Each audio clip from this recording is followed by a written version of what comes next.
go. What's up, YouTube? HPJ here, and it is deck profile time.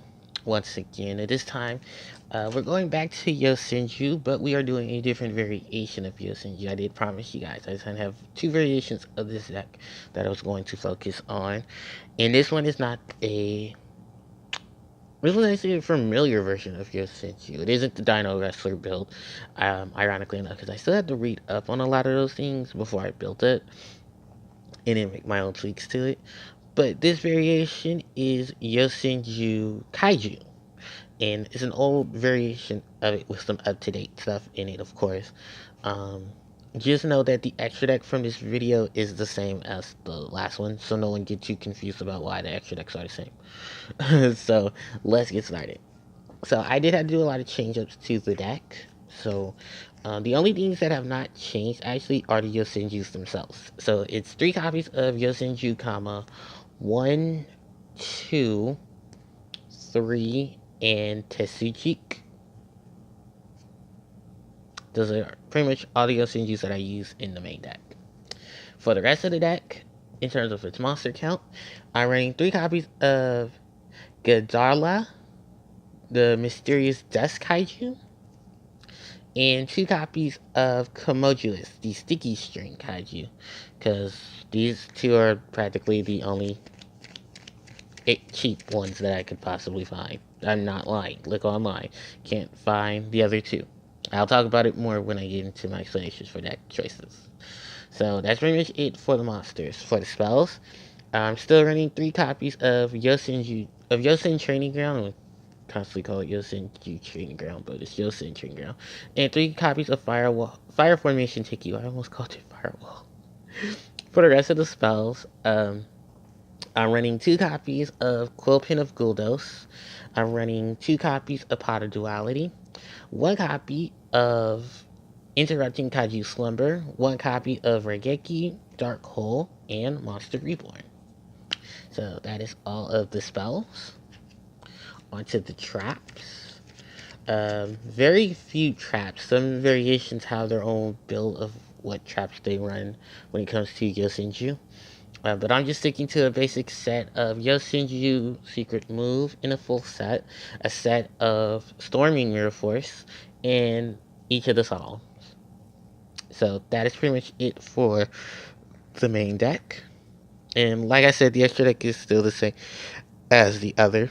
3 copies of Great Fly, 2 copies of Fighter Fighting Daruma Doll, 2 Chidori, 2 Castel, Tornado Dragon. Let's see, let me scoot this up just a bit. Alright, there we go. So Castell's, Tornado Dragon, 2 copies of Cowboy, copy of Harpie's Pet Phantasmal, a copy of Babushka, and a copy of Heartland Draco.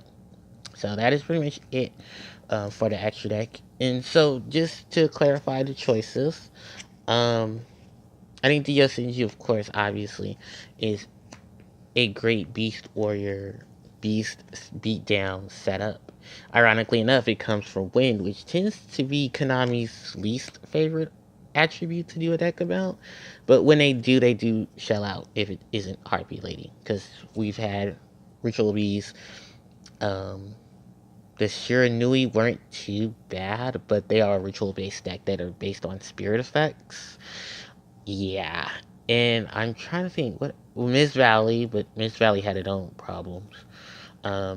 Magic Spectre, which wasn't a bad deck at all, very splashable between the Pendulum archetypes. And for the Speed Roy, which actually is still relatively good because of the fact that despite the engine being hit, it's one of Konami's bigger win decks outside of Harpies, and Harpies, of course, are one of the biggest starter archetypes in the game, because it follows right there in legendary sets with, Joey's Red Eyes, Kaiba's Blue Eyes, and Yugi's Dark Magician. So My Valentine sits right there next to Joey in terms of those monsters, if we're talking about the original season. In terms of the other cards, let's talk about the Kaiju. So why primarily does the Kaiju work well with the Yosenju? Well, primarily because of the fact you have combo 1 that can bounce stuff back. But primarily you can sit these on some of your opponent's biggest cards. and then have them go away. Then your your Yosenju can come in, and combo one can remove the kaiju, and then the others can hit the board. And primarily, that's what you want to hit when you do that. Of course, they don't have too high of attack points, so where you can use someone like Tetsujik to boost up any of your other kaijus. I mean, any of the other Yosenju, and then they can beat over a kaiju at least. That's kind of also why I wanted to keep it below 3,000, because the highest hit that any of these guys can get is about 2,700. No, 2,900. Um, with outside of their big monster, but that's a whole different build and deck. So with Tsuchik, you just you can easily just give your other kaiju the additional power from hand or on the field, and they can beat over the kaiju if you haven't been able to remove the kaiju by then with combo one. And the only reason why I am primarily using the wind and earth kaiju is because the others are really expensive to find. Gamma Seal is probably one of the most likely to be used in this deck. If you have Gamma Seals, I would also advise using it, but because of Wind Archetype, I wanted to keep it with Wind and Earth being the main two, and then with Great Fly hitting the field, I can easily take this out by reducing its own attack and defense points, and then having someone else just swing over it as an added bonus. So that is the Kaiju Yosenju part of it. The only other big clashes, of course, is the Quill Pin of Gildos. If you do just use your Kaijus for link, I mean your Yosenjus for your link summon, um, this is a great card to put them back into the deck and also remove a card on the field. If you can easily remove a Kaiju, you can put in stuff like Compulsory Evacuation Device. You can put it in a lot of other combo cards, but I do like the fact that it sends the monsters back to the deck, and then you can return a card on the field. It doesn't matter who controls the card that's being returned to the field. I mean, for the hand. Um, and you even combine this with stuff like Divine Wind of the Mist Valley, and get even more bonuses off of it because you return a wind monster. If you return a wind monster on your side of the field, to get some added bonus effects and easily search out through your deck. The only reason why I didn't put Divine Wind of the Mist Valley in here is because of the fact that um, I kind of want more control variations, and then because of all the stuff that I'm running in addition, I just felt it wouldn't be necessarily needed to run Divine Wind, but if you want to, there's always a space for it if you see something you want to take out. Um, Decreasing powder duality was actually a really good option because this deck is going to start special summoning. But if you do want to have cards of demise, which are like $15 still, because what is a reprint?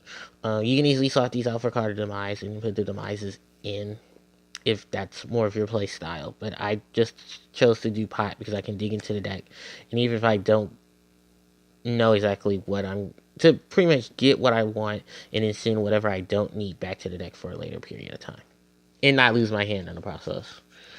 Interrupting Kaiji Slumber is pretty much another way of Raigeking or Dark Hole, primarily so you can get into Gandala and Commodulus. Giving your opponent the Commodulus, you keep the Gandala, and Gandala can attack and kill the Commodulus. Um, Other noting facts, Storming Mirror Force is a really good option.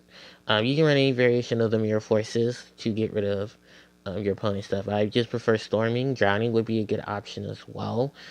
If you have your kaijus all, I mean, your Senjus all back in hand and you're dealing with your opponent's kaiju that you gave them and any additional monsters. But I felt Storming was just a good option. Plus, it's a win card in that sense because it's Storming Mirror Force. So it's just fitting into that whole wind attribute thing. And the extra deck, for the most part, like I said, is just keeping up with the extra deck clause itself. Um, I think the only exception is if you need a beater, I'd probably say Utopia in place of one of the Castels, one of the Lightning Chidoris and stuff. Um, and it sense because I think honestly, this is still a really good setup with the Grave Flies and the Daruma Dolls. I think are your best option because of the fact not only do they work with wind monsters with the Great Fly, but you have the support of the Daruma Doll to retrieve Kaiju's as well. I mean Yosenju's, I keep saying Kaiju, but to retrieve your Yosenju. Your wind blanket, of course, comes from all of these wind monsters being very supportive to the wind archetype. I did want to run Beast Warrior extra deck monsters. I don't have any. unfortunately, because I didn't play Fire Fist, and I didn't really think of getting any of the Fire Fist Exceed monsters, only because of the fact that I think most of them just work with Fire Fist. Someone's probably in the comment section saying all the other Beast Warrior monsters that could probably be used, which are probably good options. And I also want to point out the option of using Diamond Direwolf, because the Yosenju are Beast, so Beast Warrior, so you can, trade off there and utilize that factor. And then, like I said, the Cowboys are pretty much here for that burn damage in late game, in time.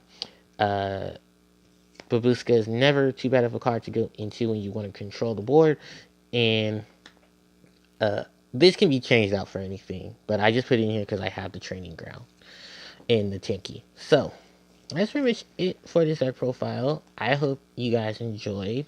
Like, comment, and subscribe. And until next time, you guys, HCJ signing out. It was a blast. Bye bye.